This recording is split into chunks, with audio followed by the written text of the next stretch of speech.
সবাইকে অনুরোধ করব, আগে কথাগুলো শুনুন। আমার কাছে তো বেশ ভালো লেগেছে, আপনার কাছেও ভালো লাগবে। বড় সফলতা। আমার এক মুসল্লি আছে, ওই ছাত্র জামানা থেকে শিবির করতো, এখন ওই সেই জামাত শিবিরের সাথে আছে, আমার সাথে সম্পর্ক ভালো।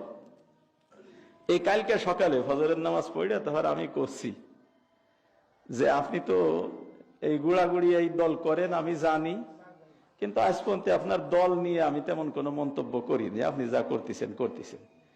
আমি আপনার একটা প্রশ্ন করি, কি? আমি কই, ইসলামের জন্য জামাত না জামাতের জন্য ইসলাম? তা কয় ইসলামের জন্য জামাত। তা আমি কই যে এতকাল তো শুনে আসলেন যে জামাত ক্ষমতায় গেলে তারা আল্লাহর আইন আর সৎলোকের শাসন চায়। এখন জামাতের আমির যখন কইছে যে আমরা আল্লাহর আইন চাই না, এখন জামাতের মধ্যে কি ইসলাম আছে? আমি ওনারে কয়ে থইলাম যে এই বিষয়টা আপনার কাছে আমার একটা প্রশ্ন থাকলো, আপনি ভাইবে আমারে জবাব দেবেন, ভাইবে আমারে জবাব দেবেন যে এখন আপনি ইসলামের মহাব্বতে জামাতকে সমর্থন করবেন, জামাতের ভিতরে ইসলাম থাকলো কিনা, আর এতকাল যা জনতার সাথে বলা হয়েছিল ওটা প্রতারণা সাব্যস্ত হইল কিনা, এটা এবার দেখে এরপরে আপনি আমারে জবাব দেবেন। তো সহজেই বসছে যে এই অবস্থাটা এই হয়েছে। তো ওই প্রশ্ন আমার খালি মুসল্লির কাছে না, ওই প্রশ্ন আমার অসংখ্য অগণিত জামাত কর্মীর কাছেই।